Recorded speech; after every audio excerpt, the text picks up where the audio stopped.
Welcome back to another episode of Voices from the Field. And today we have a really exciting guest that is really knowledgeable on a topic that so many of you guys are requesting to hear more about. So, Carrie, do you want to go ahead and introduce our guest? Yes, absolutely. It's my pleasure to introduce Mr. Joe Walker. And what Katie said, I think this is just so fascinating. I feel like this is going to be another 45 minutes to an hour that I pray to God we can just get global, because I think it's so important. And not only is it just for the athletes, but it's really for the parents. And I'm going to be honest with you, I don't feel like we give parents enough space and enough time to learn. And realistically, we're all learning together, because this world that we're living is spinning so fast. It's like we're all on that hamster wheel, either getting thrown on or hanging on for life to try to figure out how to do it. With that, to introduce Joe Walker, who's someone literally that I just met 5 minutes ago, other than exchanging emails and stuff. We spent about 5 minutes before the show started, and I'm just so excited for this time that we have together. I feel blessed. I feel honored. And I certainly feel like it's a gift from God that this is happening. So with that, he owns a company or a business called the Loft. He is about mental health and mental training for all, but he loves to focus on young people, and probably because he has 6 children.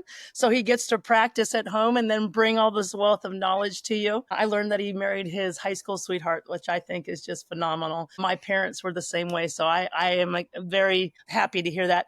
But the neat thing that I think everybody needs to know is that he was a lawyer. I have my own opinion about lawyers, but we can talk about that on another show. So with that being said, he walked away from that to get into where he's at right now, into a space that is a second, I think he said maybe even third career. And so obviously this is his passion. And when somebody can find their passion and find a way to pay the bills with their passion, I think it's truly somebody who's walked into the gift that God has given them. So with that being said, I absolutely welcome Joe. All 6 kids also are between 14 and 18. I think he needs a lot of mental health, as well as all of them. All 6 are athletes. And so I just think it's amazing. And he also shared that he's traveled to 30 countries. Anybody that's like that has submersed himself in life and has a wealth of knowledge. So with that being said, Joe, I'd love for you to add anything that I missed in your introduction. And then I'd like to just start and shoot from the hip with you on some questions that we have for you. No, it's great. I really appreciate you guys having me. I'm excited to be here, and I'm really excited to bring light to the mental side of sports, what mental health is for teens, athletes, what we can do as parents. I just think it's an amazing platform. And so, yeah, I'm just excited to have the conversation. Yeah. Well, one of the first things that I'd like to say is, like, I'm old school. I was raised by old school daddy. So everything is toughness and all that kind of stuff. And it had been very hard in my coaching career when it first started, hearing mental health, because in my mind, a lot of that was like, suck it up, buttercup. Let's just keep going, move forward and get going. And in that, I believe that there became a space that I was very well aware of that was needing and lacking, maybe only my own opinion, because things were lacking from the other side, from home, which I'm so blessed and honored and spoiled to say that never happened for me. And then yet on the other side, I also feel that I'd never want mental health to be a crutch for someone, because I think that takes away from the people who are really suffering through certain things. And so I think my very first question out the gate would be, as I want this show to be so much about the parents in the support of. So maybe some of the young people might feel excluded from some of the things that I'm asking, but how can parents help their teens balance the pressure of school and succeeding in school and sport and their personal life with not feeling overwhelmed, with the caveat of most adults are probably feeling the same pressure of work and all those different things. So how do we crash those two worlds together? Because I feel like I love young people, because young people are supposed to be silly and make stupid mistakes because that's their time. And I look at most adults and go, man, you've had your time. You need to get over it. And your life is this kid now. So help me with that and peel that onion layer away. And maybe we can dive in and see where this whole conversation is taken. Yeah, really great place to start. So, the first thing that I would say to parents is, what is your ultimate objective here? With my 16s and the way that I get there, just so people understand, I have 2 twin daughters. Those are my youngest, who are 14. And then we have 2 adopted sons from West Africa. So if you pack them all in there, that's how we keep them between 14 and 18. But with my kids, my objective is, 1, make them productive members of society as adults. But also, when they're 25, 30 years old, I want them to want to come home and spend time with me. And so, if I'm constantly pushing or losing sight of, that ultimate objective, I could be doing real strain to the relationship. I think something else that you brought up, Carrie, is really important for adults to remember. We are, as parents, we feel all kinds of pressure and stress, and the way that we are maybe communicated to at work or out in social environments, it can be dysregulating to us. But then we'll take a lot of those same principles and we'll come home and we'll apply them to our kids. Right. And so, one of the things I do when I'm sitting with parents in the room, because I predominantly work with teens, 90% of my client base are teens, but I will meet with the parents to do some parent coaching, is when I'm asking them about the way that they communicate to their teens, I'll put it back on them and say, like, well, how would you feel if this happened to you? And you can see like the introspective light bulb go off. And so like, I wouldn't like that at all. Right. A young person tells me that they get a bad quiz grade, it's like, we're talking like a 10, 15 question quiz. And the thing that they're most worried about for the rest of the school day is having to go home and have the conversation with their parents about a quiz. And if I made a mistake at the loft and I had to spend the whole rest of the day after that mistake worrying that I was going to come home and my wife was going to microanalyze it with me, right, and make me feel less than I already maybe felt, that would be a tremendous amount of pressure. And it's an unnecessary one, quite frankly. So, we'll talk a lot about what parents can do. I think the first thing, though, is one, reevaluate what you really want out of parenthood. Two, think about the way that you're communicating with your young people. And just like, three, recognize that it's their adventure. They have the pen. This is their story. We've lived our stories as adolescents, right? And so giving them some autonomy over their stories. There was a great piece of research that came out like a year ago. Happiness is something that we study now. And I think happiness is sort of tough to study because you can be happy and sad in a day. Like you can be happy and sad several times within a day. So I like to think about fulfillment. If I feel happy and sad over a couple of days, 10,000 foot level, do I feel fulfilled with where I'm at? And so this group of researchers took all these happiness studies and they brought them together and they tried to say, like, what would be like the one variable that would lead to fulfillment? And it was autonomy. Now, I think I would have guessed a few different things before I got to autonomy, but it's autonomy. And so as I started to reflect on that as a guy who has 6 teens and works with teens in the room, I thought, my goodness, like this is the least amount of autonomy that kids have ever had, maybe in the history of the world, truly, because of the technology that we have. So they're already lacking in some autonomy. What we don't want to do is come over the top and start making decisions for them, pressing them into things that maybe they're not entirely interested in doing.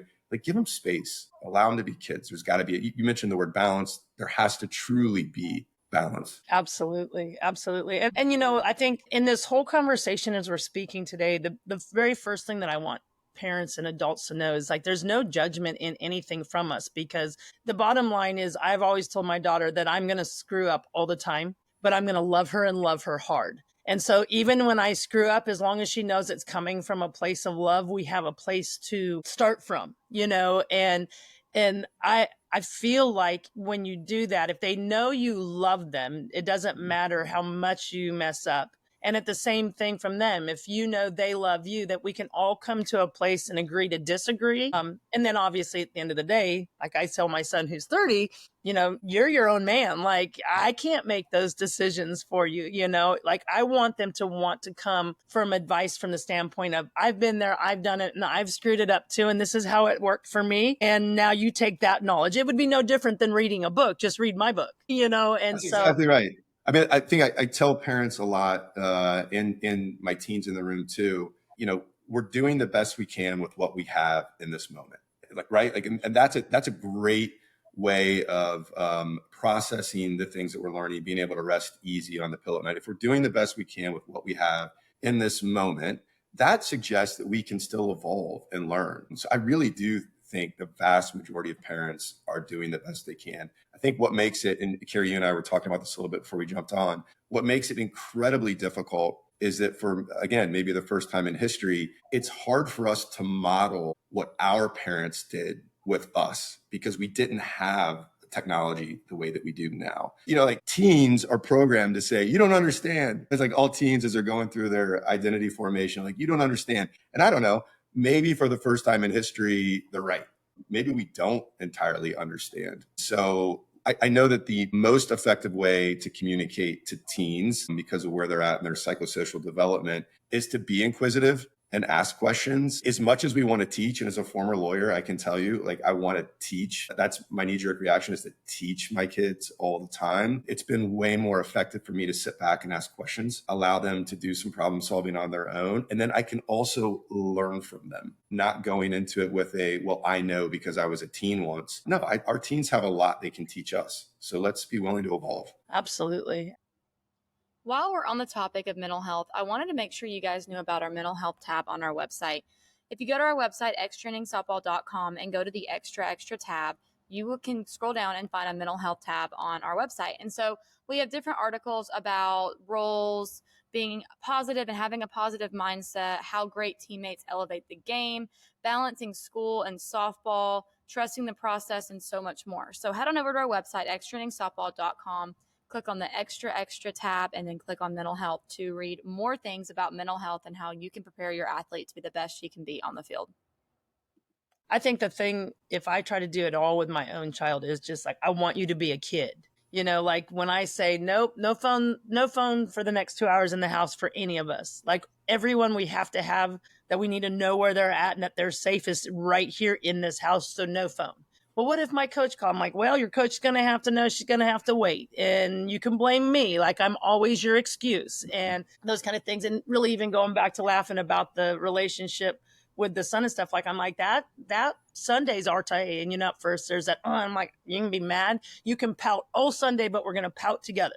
Like, that's how it's going to happen. And realistically, it was like the second Sunday, she looked at me and she said, I had no idea how much I needed this. I said, I know. Like, you can truly unplug. Like, none of us, teens too, but parents too, none of us have a time to unplug. And we were interviewing Sue Inquist, who I think you two would just like jihad and be great together, and that she said, there's only 2 times that you can be 100% selfish as a parent. It's when the last 5 minutes before you close your eyes at night and put your head on the bed, and the first 5 minutes when you wake up in the morning before you go and enter that robe of, I'm a mom, I'm a wife, I'm a extra inning softball employee. And if you think about that, what I would challenge parents, and I'd love to hear your thought process, is I think you need more time too.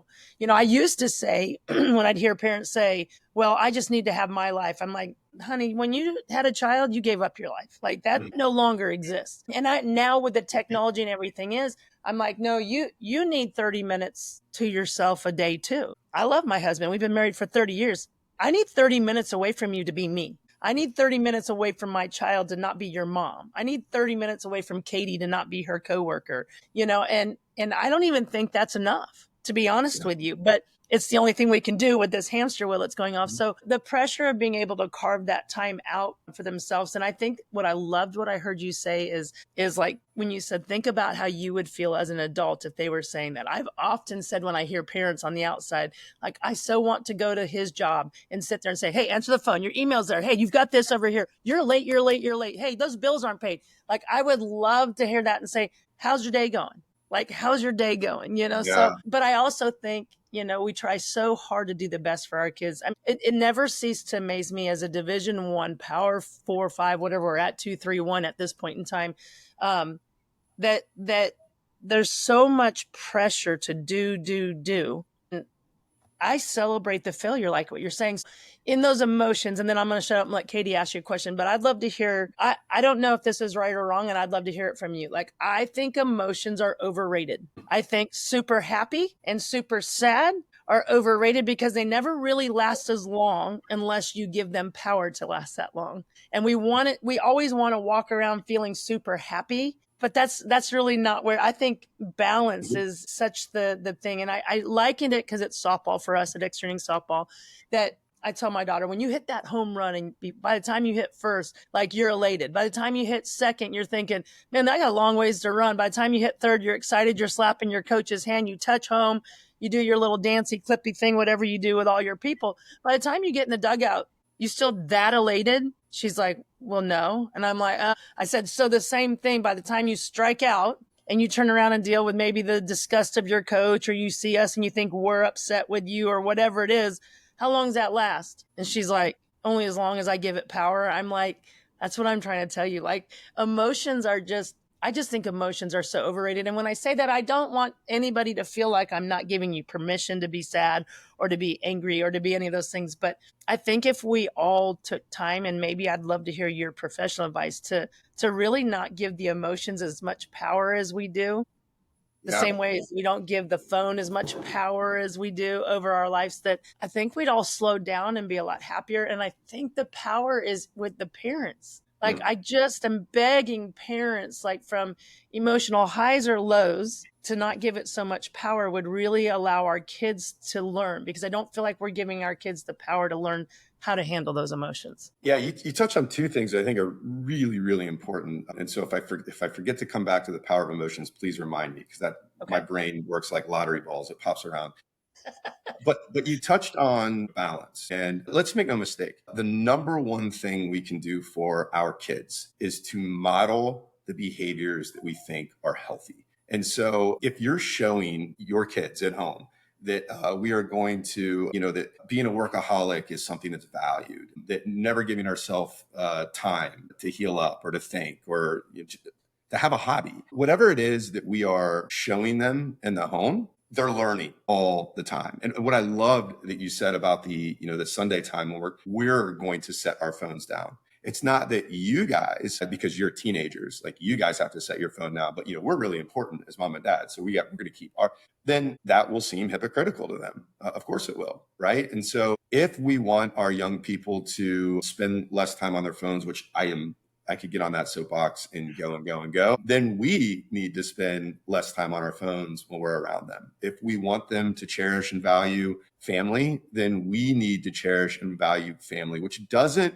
mean always just dropping them off at a structured event. It means making time to do things together where maybe we're not keeping score. We spend so much of our lives, especially in this country now, competing, whether it's in school or on the diamond, or, even for my clients who, play instruments. They're constantly, it's like there's this constant scorekeeping going on. And it feels like the idea of balance is, I don't know, it's just sort of run away from us. The message I'd give to parents on this is, when parents are in my office, like I want them to feel empowered to do this for themselves. So it's not like, hey, we're giving you permission. Like I'm empowering you to put yourself first sometimes. If you want to do all of the things for your kids, with your kids, then you need to have a full tank of gas. Like you cannot constantly be, parenting on a quarter tank. My wife and I very deliberately, and we've been married 21 years. We've been doing this for at least the last 10, and it's habitual now. We take a vacation, the two of us, every summer, no kids. And that's, with 6 kids, that's difficult. We got to manage childcare and the rest of it. And we're very fortunate that we have folks who will step in and do that. But we take between 10 days and 2 weeks every summer. And typically we're going abroad. And the demonstration to our kids is that mom and dad need some time to love on each other too, because that's important. Like our relationship is important. And that's a way that we recharge so that we can come home and pour into you. So I loved what you said about that, Carrie, that it's something that you guys value, that you all do it. So you're modeling the importance of it. You're not just directing, you're also showing. And then you asked a question about, so I did remember, I'm really proud of myself. Yeah, not letting emotions control us. So, I'm a cognitive behavioral therapist. So what does that mean? I won't get into any science, but I really believe that we are constantly inputting things into this, remarkable supercomputer that is our brains. And we're forming ideologies, values, belief systems, right? And so when we feel an emotion, we square one up, we hit one out. Like that feeling of joy that we get, we don't have to think about that. That's impulsive.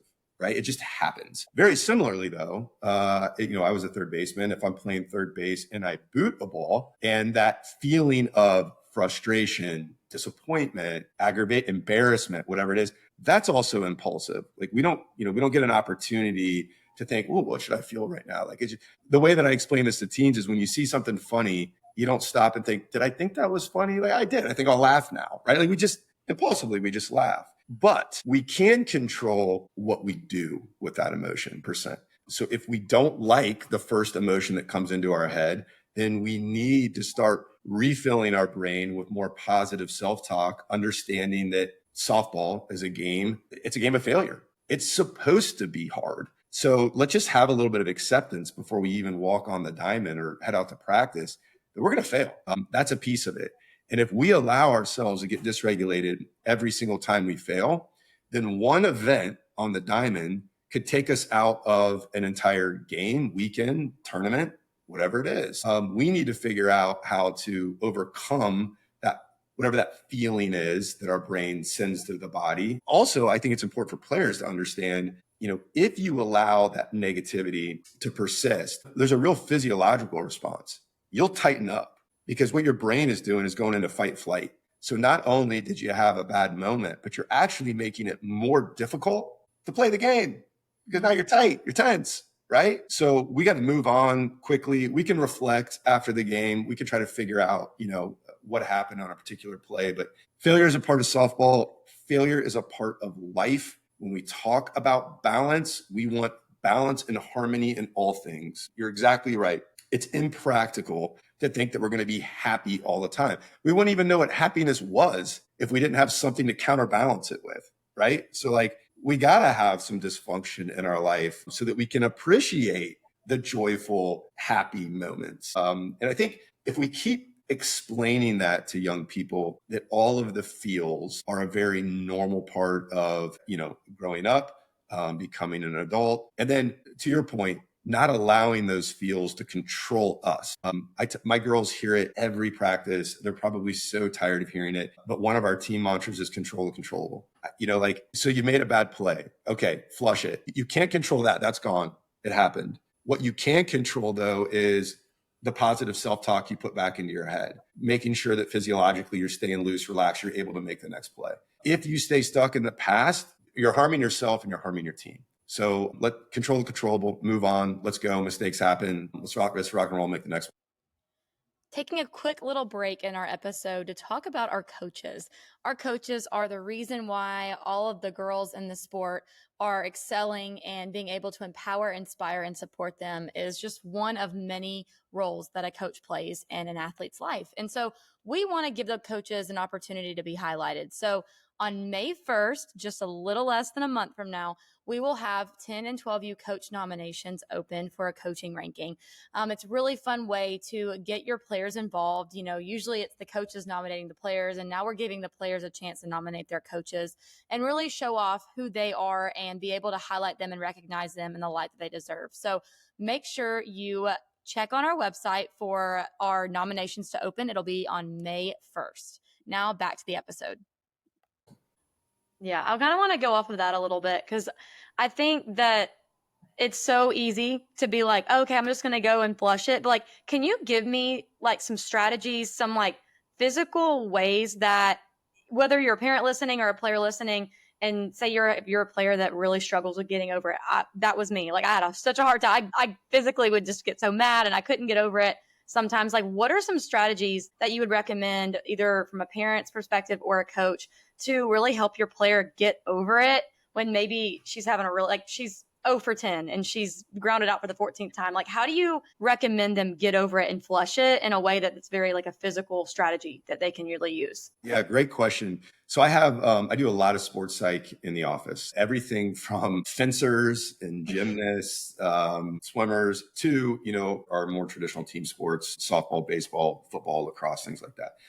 And I always there's lots of things that we can do, but I always sort of start with a couple different things. The first one is just an appreciation of how the brain works. And that's a lot of what we just talked about. So if you recognize going into it that allowing that dysregulation to persist actually sets you up potentially for more failure. I think this is it's easy to think about for hitters and pitchers, because when you climb in the box, you want to be nice and loose. You want to have an attack mindset. You want to feel good, right? If you have that strikeout and you step back in the box and you start thinking about the previous at bat, then your muscles are going to tighten. And all of a sudden your sequencing is going to be off and your bat's not going to be as quick. So I think one, just appreciating that there is a true physiological response to what happens mentally, right? And understanding that we're in control of some of this. Okay, so once we accept that as being true, and by the way, this isn't my opinion, this is science, right? There's research on all of this. So then What can we do in those moments? A couple of things. Every single player on my team has to give me, I have a shared note between the coaches and the individual player. Every single player has to give me an individual mantra, a mantra being a short, repeatable statement they can say to themselves as a reactionary thing. So when things have gone poorly. So this is positive self-talk. And for each player, it's different. And I want to know what each player's mantra is so that I can help and my staff can help reinforce it when they're out there. Flush it, I mentioned, is one of our team mantras. And so that they hear that from me a lot. Flush it, get rid of it, like next up. The way that if I'm talking to a player right now, the way that I would suggest doing this is, if you're, let's flip it to the circle now. If you're pitching and you're really struggling, like the last thing you want to hear is, I need a strike or throw a strike. Well, like, of course, like, that, right? You don't need to hear me say that. Like, you're trying. So if anything, that's going to make things harder because you're going to get tense. So I tell my players, imagine that you could pick the most motivational person that you know in your life, whether it's a parent, a teammate, a mentor, a teacher, whoever that is. And I'm a big Harry Potter nerd. So like, imagine we can put them in an invisibility cloak and set them out in the circle next to you. What would you want to hear from them when things start to go bad? And, they'll think and they'll say like, it's all good. Who cares? It's one pitch, next batter, just attack, whatever it is. And then letting them know they don't need that person out there to say those things to them. They can actually say those things to themselves and the brain will respond. The brain is very good at taking those positive inputs and saying, okay, like, next up then. And it's really interesting. If you watch, team sport players are getting there. I'm seeing more and more of it, but individual sports like gymnasts, track stars, swimmers, like watch the Olympics and watch how much they talk to themselves before the gun goes off or they leave the platform or whatever it is they're doing. That's what they're doing. They're taking all of the things that they can't control, how they feel when they wake up that morning, the size of the crowd, the judge's inconsistency, all of these things that they can't control. They're pushing it aside and they're saying, I can control me. I can control my physiological response. So I need to stay really motivational with my self-talk.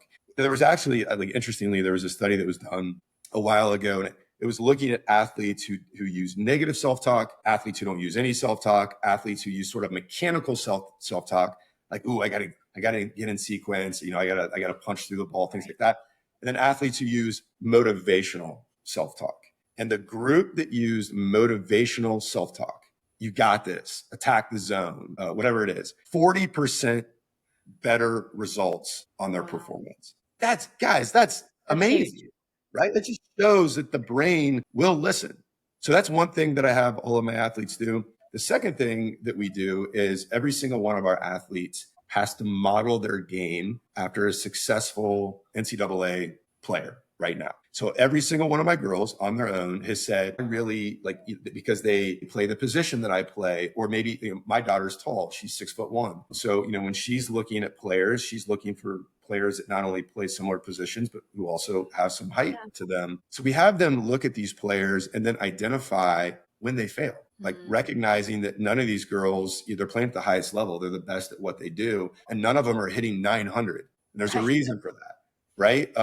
Even the very best in the circle, they give up runs. The very best defensive players, they boot a ball. I keep thinking back to, I think it was Arkansas, where they had the assist play, the first baseman sent it to the second baseman. And what I loved about that moment was the first baseman, all smiles, coming over and giving your teammate a hug and being like, you bailed me out there. Like, thank you very much. Instead of putting her head down and being like, gosh darn, and immediately starting to wallow in the moment. Those moments are going to happen. Like, she's playing on the biggest stage at a power school.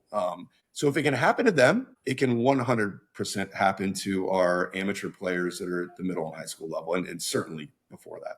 So those are two practical things. Go model yourself after someone. Understand that failure is a part of it. Watch the failure that exists within our top athletes, and then really start to hone in on what you tell yourself. As parents, then, you can also support this. I have long had a policy on my team. It was a bit controversial when the girls were younger. Now the parents get it and they actually police each other. They are not allowed to talk to the kids when the kids take the field. Already the players need to hear from each other. They need to hear from their coaches. The last thing they need is mom and dad over there, telling them all of the mechanical things that fill their life. Like, just be a proud parent. And if they do have a bad day, they go 0 for 3 with 3 strikeouts, or they miss a few spots and they give up a few runs from the circle. Just model for them that bad days happen and it's okay, right? Like, let's, instead of using the car ride home to microanalyze each aspect of it, I don't know, maybe celebrate a really great day by going to get ice cream or going to grab lunch. So you really can, as a parent, you can help reinforce that failure is part of the game and that we should stay positive within ourselves by being a part of the solution. Yeah. I love that you meant, I love that all those strategies take self-awareness, which I think is huge. Like, after college, like, those girls have to know, like, what do I want to hear? What helps me? Like, it's not a one size fits all, like one mantra. It's for every single kid. So I would love that it models that self-awareness aspect of, like, what do I need? Not compare myself to my other teammate that may need something different. So I love that. That's really cool. Yeah, 100%. Yeah. So one of the things that I want to share with you, and I would love parenting advice. So with that being said, the thing that I've talked to my daughter about is I hear it all the time, because as she's getting ready to go to college and all that kind of stuff, and she's going to Arkansas, by the way, which is really cool that you even brought that up. So for me, I heard it, and I heard it in a different way as I started paying attention to some of the mental training things that we were trying to do. His people would say, well, what do you want to be? What do you want to be? What do you want to be? And I finally looked at her and I said, how do you feel about that? And she's like, I want to be Macy. That's what I want to be. I want to be Macy. I would rather people say, hey, what do you want to do? Because it's not who I am. It's just what I do.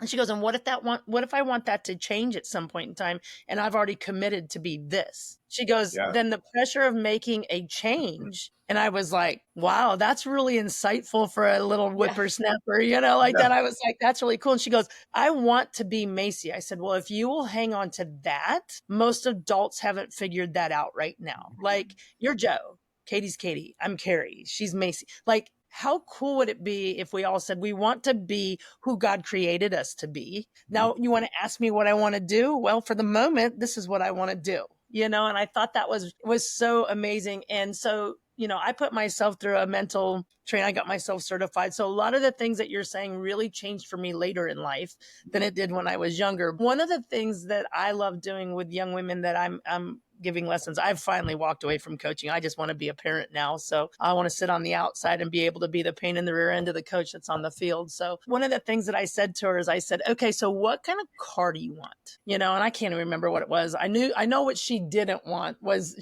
she hates the Kia Soul. She's like, I will walk to school before I drive a Kia Soul. I'm like, okay, so we're going to get you that, right. Just the green one too. Yeah, exactly. But one of the things, and I challenge all the parents to do it with their kids, whether it's a car or whatever it was, is so when she said Kia Soul to me, that's the only car I saw on the road from that point on for the rest of the week. I'm like, I didn't even know what a Kia Soul was other than that cute little hamster commercial that I thought was cool. Like, I liked the car because of the hamsters. She couldn't stand the car. And I think she said it was like a white Jeep.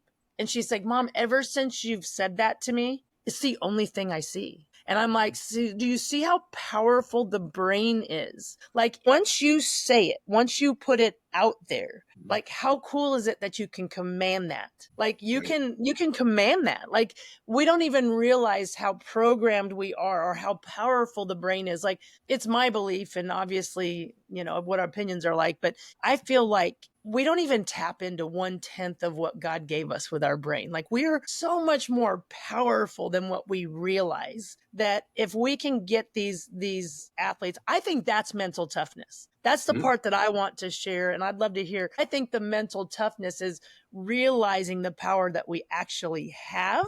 And my daughter, and she's now playing for other coaches and doing other things. And obviously she's played for me most of the time. I coached at a high level. So she has her own opinions. And I flat said to her, I'm like, there isn't a coach or a husband or a teammate that can take anything from you unless you freely give it. So you really have the power over the situation, whether it's positive or negative, you have that power. What are your thoughts about that? Yeah, really. So first, you can let your daughter know that I'm 46 years old and my dream car is also a white Jeep. It always has been.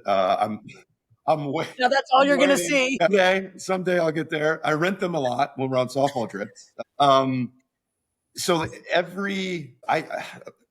me say it this way. Let's say in the last year, I've had 24, 25 teens at the Loft who presented with suicidal ideations. So I've had everything from, sports psych, which not taking away from the pressures that we feel when we're competing, but up to, very high risk clients that I spend a lot of time thinking about outside of the room. And regardless of what they present with, one of the first things that I start every single teen in the room, exercise wise, is asking ourselves, who do we want to be? Not what do we want to be, but who do we want to be?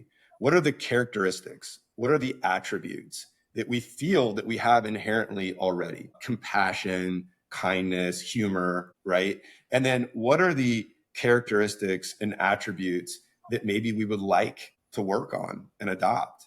And understanding that we do have, while there are some things that are innate within us, we also have the ability, if we want to be more disciplined, we can work on that. If we want to be more understanding and patient, we can work on that. And then as we start to think about, like, what does that mean in terms of my future goals? And I don't love the word goal because it sort of suggests there's an ending point, right? But we'll just, for the sake of this, I'll stay off that soapbox for now. But as we're looking forward and thinking about what we want to do, it's got to start with who do we want to be? I mean, I have some girls on my team who, I mentioned my daughter is 6'1". I have some other girls that are 5'4". And so they can't control that. Some girls already at 14 years old, or they've got exit velos at 75 miles an hour. And some girls are at 60. And so some of these God-given gifts are outside of their control, but what they can control is work ethic, patience in the process, gratitude for what they've been given, celebration of their teammates. And I love that you said, Carrie, nobody can ever take away from you who you are. We're not going to be for everybody. That's just the truth. However, if we feel secure in who we are, we don't need to be for everybody. If we feel really good about, what we're projecting, if it is compassion, kindness, understanding, those types of things, then I don't know. Again, control the controllable. I'll just stay in my lane. If I'm doing all of that and that happens to be dysregulating, to other folks, at least I know I'm staying true to my core values and beliefs. And I think if young people thought more about who as opposed to what, that's when it really starts to break down. There isn't a historically high pressure young people are feeling on the what. And I think there's a few different reasons, but probably the main one is the access they have to the internet. So just imagine when I was a young man going through high school in the mid 90s, it was difficult enough to fit into my local community. In middle school, I can remember tight roll your jeans or don't tight roll your jeans was the real big thing that we all had to figure out whether or not we were going to fit in, right? And now young people, they're trying to fit into their local communities, but they're also trying to fit into this global landscape. So they're feeling pressure all the time to know, what's my college major going to be and what am I going to do? What's my career path going to be? I mean, I spent a year in sports marketing before I went to law school, and I was a lawyer for more than 10 years, and I owned a consulting business and did humanitarian work. And now I went back after I swore I would never do it, went back to school to become a licensed mental health counselor, and then I opened the Loft. If you would have said to the 16, 17-year-old version of me, okay, so here's what your career plan is. And oh, by the way, you're going to have 4 bio kids, and then you're going to adopt 2 kids from a place in West Africa you've never heard of. This is what your life is going to look like. I would say, well, that doesn't even, on paper, doesn't even make sense, right? No, that's no, come on. This is like a movie it's like a comedy. So if somebody would have handed me that, I would have rejected it outright as not being reasonable or logical. Instead, if we focus on who we are, then we can open our minds to change. We can evolve. We're allowed to pivot. We're allowed to make different decisions. I don't want my players to ever identify themselves solely as softball players. Their daughters, their sisters, their friends, they're members of their community. They also happen to play softball and play the guitar and play other sports and do things too. But it's a part of their entire makeup. And I think the girls who are able to get there the quickest are the ones who genuinely have the most fun playing the game, because they're not constantly worried at bat to at bat to at bat. on what it might mean for their future prospects. I read something the other day. It was a baseball related article, but it was talking about the difference in mindset between like a major league baseball player and a little leaguer.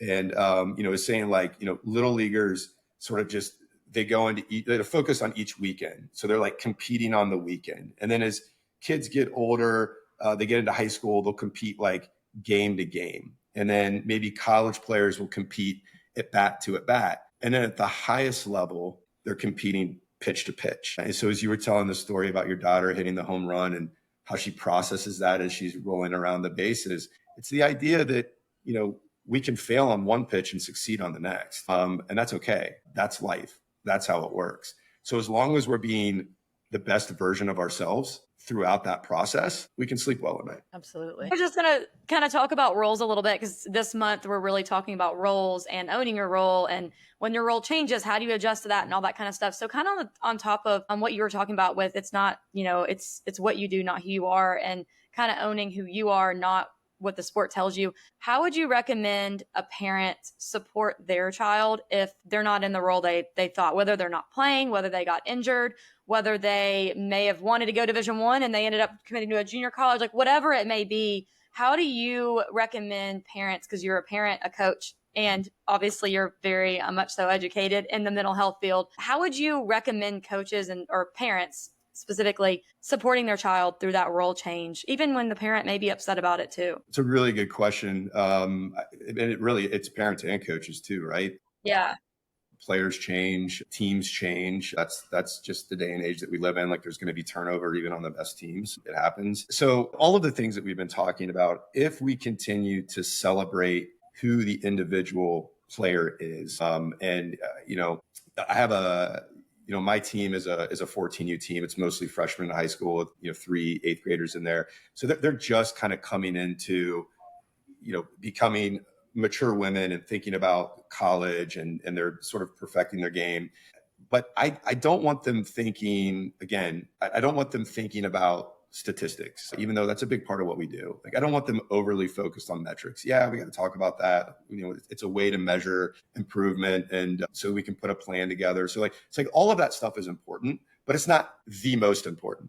The most important thing when we're together as a team is, are we celebrating the success of others? Are we truly, and I mean truly, adopting a we over me mentality? Because you may have a rough weekend, and so you're going to be dependent on somebody else to pick you up. And if you stay in it and you celebrate that player, they're going to feel good and empowered to pick you up. And then the next weekend, you might be in the position where you're going to need to pick somebody else up. So as a parent and also as a coach, we have to constantly be reinforcing these things. Like, so you had a bad day. That just means you're due for a good one, right? I mean, that's how, like, you're on the team for a reason. The 15 girls that I have, I love them as humans and I love them as ball players. Like, there's a reason that we've asked them to come play for us. So when I see girls struggling, right now there's a couple girls that are going through swing changes because maybe they're not playing high school or they're in that 8th grade group. And so when you're going through a swing change, you're trying to make an adjustment, there's a lot of frustration that can come with that. And it's like just constantly reminding them, like, hey man, this is BP. I don't care where the ball goes. I'm not that interested. What I'm interested in is, do you feel like you're becoming more comfortable with the things that we're asking you to do? Do you feel like there's progress being made? Because going back to what we talked about earlier, if you just sit there in a frustrated state, like you're allowing negativity to control you. If you can really be introspective about each swing, ask for feedback. What did you see there? Guys, with as much as I don't like these things, we have the power of video at our fingertips all the time. We're videoing all the time. So we can hit and immediately pull them aside and be like, okay, like here's what we see. What did you feel? I think for coaches, it means having a very open relationship with your players, having an open line. I had a player this weekend text me because they lost a heartbreaker on Saturday in a high school game. She was pitching. She had 6 shutout innings and then gave up 4 in the 7th. And I guess there was some defense behind her that was a little suspect. I'm just basing this off the text messages. And she was feeling a bit dysregulated. And the conversation that we had was, look, you've got to stay in your lane, control what you can control. If your teammates are making mistakes, let them know you got their back. right? Like, hey, we're good. It's that flush of mentality. Hey, you're good. Like, I'm going to need you on the next one. So stay in it. And I'm going to grind through the next batter. I'll stay in it. You stay in it. Like, all of us are going to stay in it together. It really is that the controllable mindset. So as parents, kids walk off the field. If you really want to microanalyze every single bad thing that happened, the young person's probably already feeling it. You're going to double down on that. And that all of a sudden, the worth that they're going to feel is through the performance, through the numbers, through the statistics. I would love to know, like, if I could play a week-long tournament, like 10 games, and take out all the statistics, like eliminate Game Changer altogether, and just ask the girls, right? Just go play for the team. Like, we're gonna value what we do as a team, based upon how we play. Now, I just wonder how much more positive a mindset they would feel. And the reality is that's not practical. Like, that's not the day and age that we live in. But I think we can, through each player, through each individual, parents, coaches, we can sort of reinforce, control the piece that's in front of you. If you don't like the way that you're playing, what changes can you make? I mean, what can you do? I can't make a 5'5" girl 6'1". I can't do that. But we can maximize, the power in her swing through different changes. If it's not working, we can find a new voice that will maybe break through. But we've got to keep not just players, our kids, and all of the kids that we interact with, we've got to keep them in this positive mindset, not a results-oriented mindset, but a process-oriented. But life is a process, and you're constantly going to be working on it. So you might as well get comfortable with that right now. That takes me to my question from you, because I think everybody has heard the word mental health. Everybody throws all these terminologies because it's I hate to say it, but it's like the new American way. It's the new American 20-minute diet, take a pill, eat a grapefruit, eat cookies, all that kind of stuff with it. But one of the things that I think that I would love to hear from you about the mental benefits of embracing that growth mindset, and for the athletes, but also for the adults, from practice to competition, what that actually looks like and what that actually means, because you're going to have the older generation. Well, that's weakness. You got to be tough. And you're going to have the younger generation that goes, oh, you're just mean and you're all this.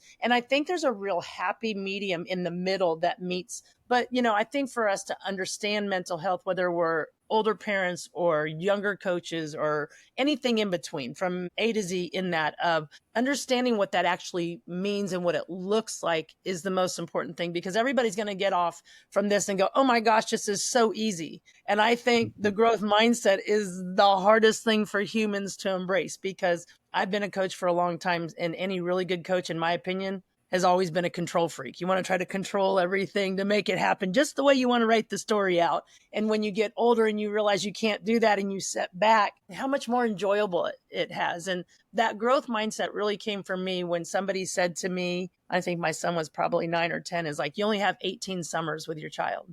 And I was like, dang, that's not very long. Because then I'm looking at him thinking, I have 6 left. And now I'm looking at my daughter and I'm like, dang, I've got 2 left. I've got a year and a half left. And once you start realizing that, it's not the end of it. It's just a new ride at that point in time. It's a new shift in the dynamic of my world and her world. But that growth mindset for me really started probably I got better at it and really embraced it about the time my daughter was 13.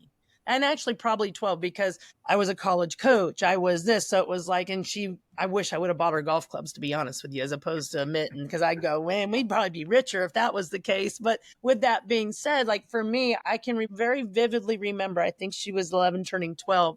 And it was like, I was like, hey, let's go hit. Hey, let's go do this. Hey, let's go do that. And I finally, at the end of the season, looked at her and said, hey, you had a great season. I'm not asking you anymore. I'm not asking you anymore. Like, if you want to hit, you're going to have to ask me. If you want to play catch, you're going to have to ask me. And then I let her have that. And so she didn't ask for 2 or 3 weeks, which was fine, because quite frankly, my arm still hurts. But with that being said, at the end of that, I said, hey, you're going to have to make a decision for next year, whether we're going to play locally or we're going to play at a high level competitively. And I really don't care which one, other than from a financial standpoint, because that's how it affects your father and I.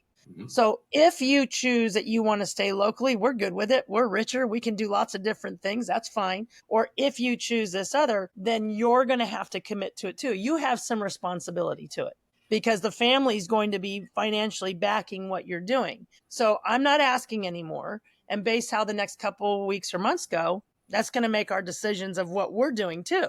Because you can't say one thing and do another thing. Like those have to match. And so what I had said to her, that's your call. And I can very vividly remember, and it's really fun to listen to her tell her side of the story because she's 12. And she just said, all of a sudden I heard that. And what I did say to her, I'm like, you could be really good. Like you could be really good, but it's not going to be given to you. You're going to have to work at it because there's a lot of people that can be really good at what you do. And now I'm sitting there and I'm thinking, but you're going to have to ask. Now I'm thinking, boy, I really regret that day because she asked me all the time. And now I'm like, hey, can I just have a day off? But I can remember specifically making that commitment to her. When you choose that, I'm all in. But I'm not asking anymore. I can remember she was 12 and she came out and she said, I want to hit. And I said, okay, you went and hit. The next day she's like, I want to hit. And she just kept asking. And I had someone ask her the other day, like, have you ever been burnt out? She's like, how do you get burnt out at something you love? Like, there's no way you can get burnt out at it. She goes, do I get frustrated? Oh yeah. Do I need to take a day off? Oh yeah. She's like, yeah, I can't get burnt out. And it's that growth mindset. And we were talking about it, she and I, the other day, and she's like, I really think that happened when you walked up to me and you took away what you were demanding. Like you took away what you were demanding. And all of a sudden, like, damn, she's not going to do this unless I ask. Now it's on me. And she says, so I think it goes back to the very beginning when you said it gave her that ownership to decide. And I'll be honest with you, I just tripped into it. I can't tell you I was Mother of the Year. I didn't like consciously say, hey, I was just like, why am I busting my butt and she's not busting hers? Either one, she doesn't want this, or two, she's going to have to make some decisions. She does want it. So define what growth mindset looks like for parents and for athletes, because I think they're two different things. I think if we're not learning as a parent or we're not helping our children learn as children, then we're probably dead, or we should be dead. Like, I think you should be learning all the time. Like, I feel like the day I stop learning is the day that God's going to call me home. Sometimes I think maybe I should just refuse to learn and he will call me home. But with that being said, explain what growth mindset looks like from a parent standpoint, from an athlete standpoint, and how that maybe kind of helps them navigate the path that they're trying to take. Great question. I'm gonna clip this part out and make all my parents at the Loft watch it, because if a former SEC coach can give autonomy over to their kid and allow them to develop, then there's no reason that we all can't do that. And I think it's really important. You mentioned it sounds really easy. It's simple. The concepts are simple. Implementation is not easy at all. I think we were talking about before we jumped on here. Like, I really believe that most parents are doing the very best they can with what they have in this present moment. But it doesn't always make it right.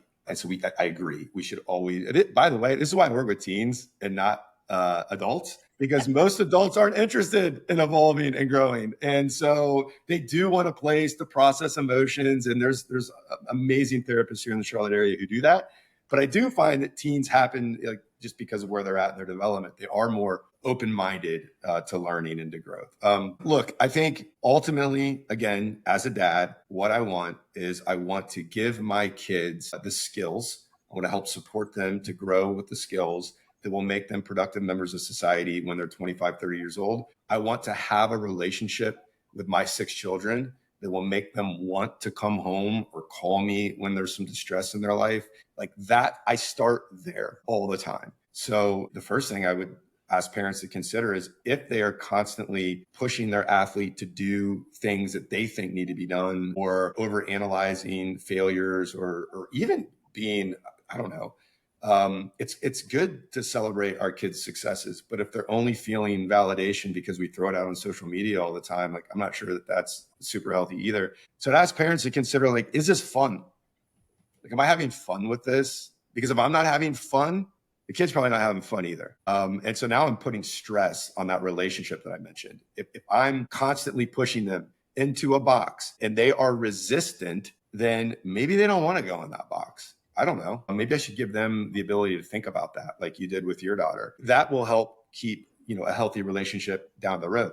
We all have to hang up our spikes at some point. Like, we are all going to have to step away from as being players at some point. And so if we are overly emphasizing, what our kids are as softball players, then when they have to walk away from the game, they're going to have a difficult time understanding who they are as a child, a sister, a friend, a spouse, whatever. So one, like ask yourself, is it fun? If you want it more than your kid does, you need to take a step back and ask yourself about that. My daughter, Riley, was at a team camp at Liberty a year ago, and Coach Dopp, I think of all of the things she emphasized that day, like she made sure every parent's eyes were on her. If you want it more than your kid, you need to self-reflect. Like give your child the opportunity to learn some of these skills we want them to have at 25 or 30. Maybe they need to have some failure. Maybe they need to not work on it and then struggle a little bit, right? Like these are life lessons. I have a dad, a player on my team. She's a pitcher. So, uh, usually pitchers' parents are very emotional because it's high pressure situation all the time.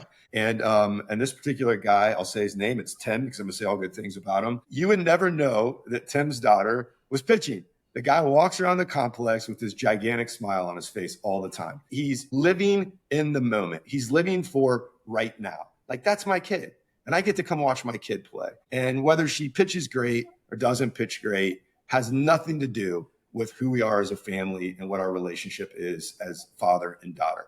And the cool part about that is all my players know that about him. Like they talk about it. They're like, Mr. Tim, like Mr. Tim, like Mr. Tim is always so happy. Like Mr. Tim is always smiling. So like if this young lady, I don't want to embarrass her, but if this young lady's teammates recognize it, imagine how she feels. If she has a bad day in the circle and walks off and she knows like everything's going to be okay. Dad's there. It doesn't mean that we can't process things with our kids, but I'd go back to ask more questions than we do teaching. How'd you feel out there? What was going right? Where'd you feel like you struggled today? Cool. Like, what might we do about it? All right. Just ask questions. We want to teach them to be introspective, right? So part of the growth mindset is giving them autonomy to think through challenges. If we're constantly protecting them from failure, we won't allow them to build resilience. If we're constantly, the numbers or the wins and losses is the only thing that makes them feel validated and affirmed, then they won't learn self-esteem and self-efficacy and inner validation, right? So like there's a cause and effect to everything that we do as parents and as coaches. So parents, growth mindset means taking a step back and asking yourselves, what do I ultimately want here? Like what is important? And then allowing your player to also ask the question, what do I ultimately want? What am I going to do to get there? One of the things that I love about the STARS organization, and then we even reemphasize it more as a team, every single one of my players has to send me, it's like a 6-page goals and objectives packet for the next calendar year, right? And then we put them in little accountability groups by position. I'm trying to remove the parents from this as much as I can. I'm really trying to remove us as coaches from it as much as I can. Like our job is to help them with where they want to improve, give them the drills and different things so that they can continue on the trajectory that they want to be on. But ultimately, it's not to create it for them. I don't know what we teach them when we do that. So defining growth mindset feels very difficult to me. I think probably it comes with willingness, like adaptability, flexibility, open-mindedness, and maybe bigger picture, right? Like I love you talked about your growth mindset sort of came as you were, getting older and looking at your daughter as a player and being like, I'm outworking her at this point at some level. It feel good to me. Right? Like I've been there with my oldest son who plays baseball. And again, doing the best we can with what we have. Like I certainly wasn't dad of the year at that point in time either. But having to say, he wanting this more than you is not healthy. Not for me, not for you, not for us. Like in our relationship, it's not healthy. So I tell you what, you figure out what you want and I will support you all along the way. Because as a dad, that's what I want. I want to support you, but I can't do it for you. Parents really, and if you can do it, Carrie, as a former Division I coach, then everybody can. Right. Well, and I can tell you, I haven't been totally successful, but it goes to the growth mindset. And I think for me, Joe, like you've defined growth mindset. You've given parents things to think about. You've given them, and we do this podcast on Saturdays so that people are traveling to their tournaments and they have rain delays. They have the ability to do that. So I'd love to just say, first and foremost, thank you for your time and your input and your energy. I think I've grown, and I think anyone who takes the time to listen to this will grow. We'd love to give you a chance to shamelessly plug anything you'd like to, books, anything that you would suggest, but most importantly, love to just invite you to be someone who will be an influencer for extra innings softball and write information, because I don't know, anything we leave behind is better than what, if we can leave the world better than we found it, that's all that really matters. Well, thank you very much, Carrie, Katie. I really appreciate the platform. I think given the opportunity to plug anything, I'm going to plug extra innings. My wife is a business owner. I'm incredibly passionate about female-owned businesses. I love what you guys are doing for our community. We're incredibly grateful. I love that we get to celebrate all of the players. We get to celebrate the game that we love while it continues to grow. I think the influencer, I have one player right now who is an extra innings influencer, giving a platform for young girls to be introspective and think about what that means and tell their story. I think it's really great. So I'm just so happy to be some small part of it. So thank you for that. Well, absolutely. And we are definitely going to be hitting you up to write some articles for us, because I think the more we can give to people to read and things. So any new ideas that you come up with, or any mistakes you've seen made that you're willing to share, because it's like I tell my athletes, like, learn from the mistakes in front of you so that you just eliminate ones that you have to make, would be awesome. And I just can't thank you enough. Yes. Thank you so much. Yeah. Thanks, guys. I appreciate it. Awesome. Guys, so much for tuning into this week's episode. I hope you guys learned something from this episode. I know I did learn things that I wish I would have known a few years back when I was still playing, but I think it really applies to an athlete. It also can apply to life in general, and being able to have a growth mindset and getting over things quickly, even when it didn't go your way. So I think that regardless of who you are, a coach, a parent, a player, or whoever, you can definitely learn something and apply it to your daily life. So I so appreciate Joe and giving his time to us. I think that he brought so much to the episode that we can definitely take with us. So thank you for listening in. If you learned anything or thought anything was super fascinating or something that you can apply to your life, please comment on this episode. I want to hear about what you learned and what you thought was cool. So make sure you can comment if you want, as well as subscribe to our channel to get notifications for when we release our episodes. And before I go, I wanted to make sure I let you guys know about our ranking schedule for the class of 2027. I know we get so many questions about when we're releasing it and when everything is coming out. We will begin to release the class of 2027 rankings April 28th. That is when we start launching those rankings out. So if you nominated a player or you're a player yourself in the class of 2027, you will see our rankings being launched April 28th. So just wanted to get that into you guys, and make sure you go follow all of our social media channels. So thank you again so much for tuning in, and we will see you guys next week.